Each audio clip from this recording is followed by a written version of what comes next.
Halo semua, salam sejahtera Malaysia, saudara-saudara tuan-tuan dan puan yang amat dihormati.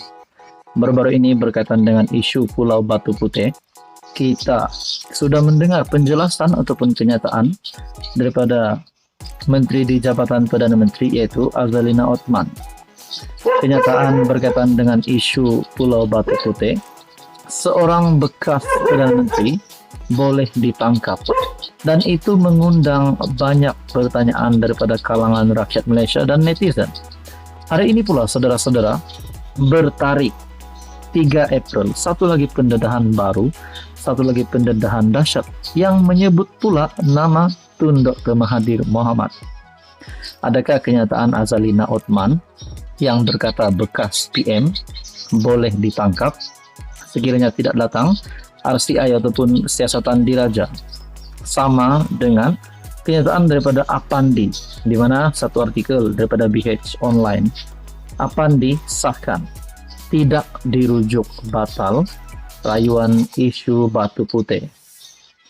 Bekas Pegawai Negara Tan Sri Muhammad Apandi Ali sahkan beliau tidak dirujuk oleh Tun Dr. Mahathir Mohamad ketika kerajaan menarik balik permohonan membatalkan keputusan Mahkamah Keadilan Antarabangsa ICJ menganugerahkan Batu Putih kepada Singapura 6 tahun lalu.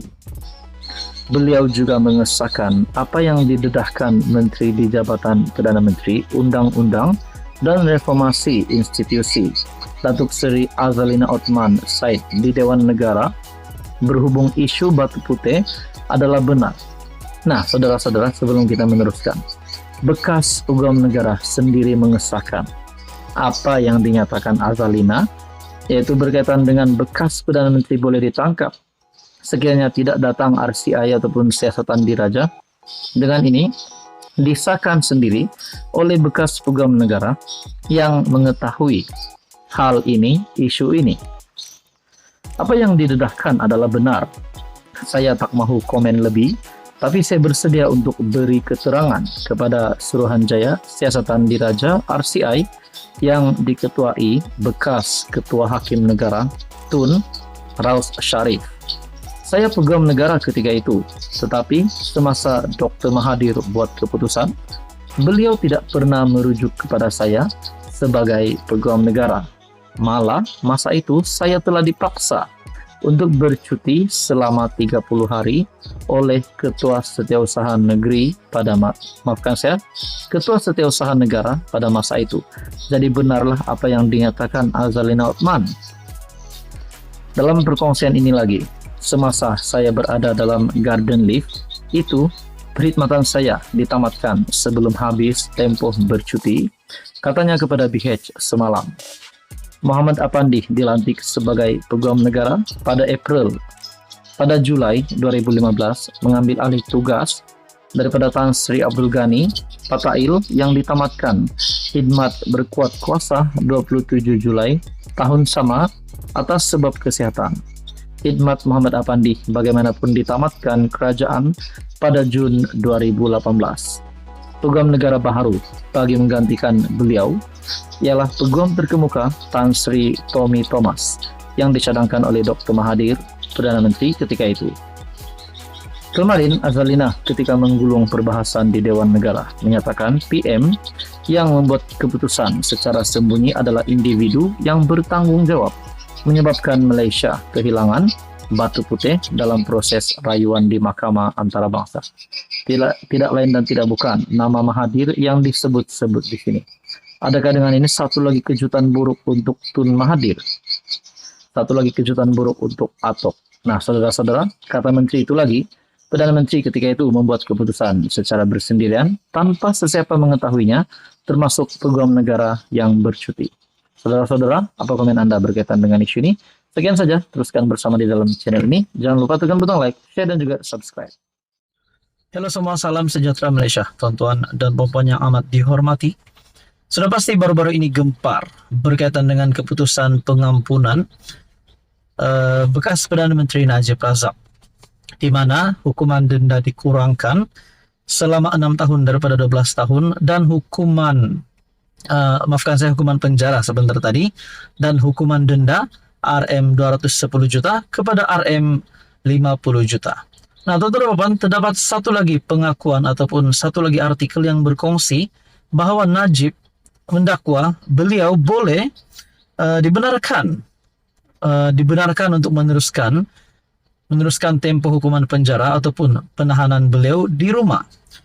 Satu perkongsian daripada Malaysia kini, Najib dakwa pengampunan diraja, benarkan tahanan di rumah.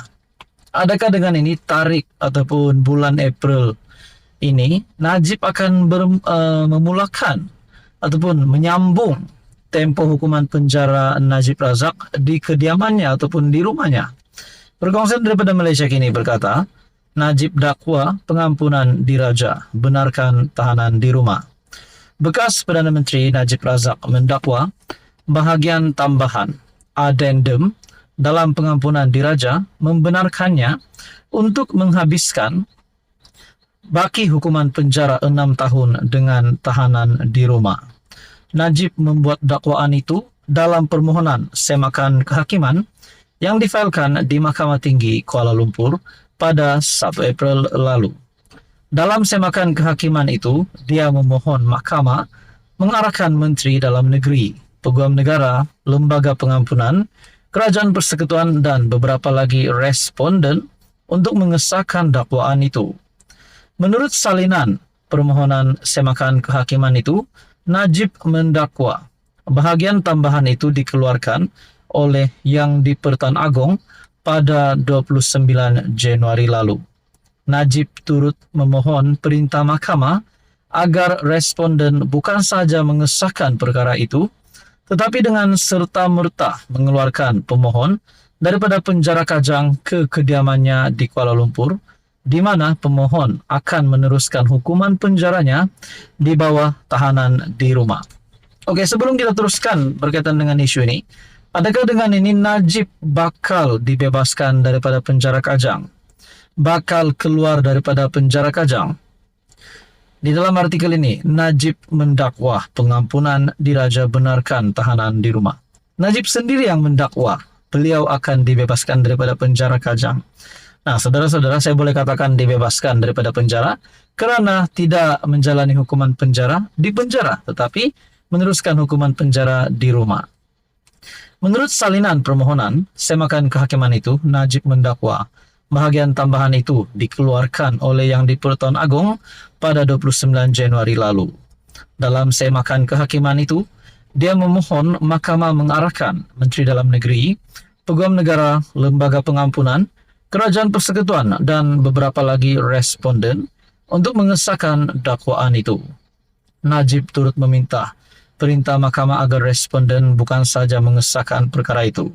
Dia turut memohon perintah mandamus agar responden memberikan versi asal addendum diraja tersebut, kos dan apa relief yang dirasakan sesuai oleh mahkamah.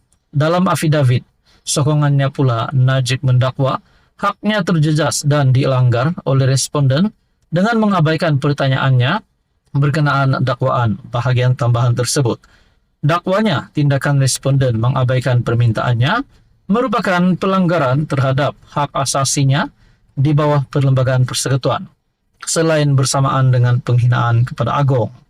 Dia turut mendakwa responden cuba menyembunyikan kewujudan bahagian tambahan itu. Malaysia kini sedang mendapatkan pejabat peguam negara bagi mendapatkan respon berkenaan perkara ini. Nah, tuan-tuan dan puan, apa komen Anda? Sekian saja, teruskan bersama di dalam channel ini.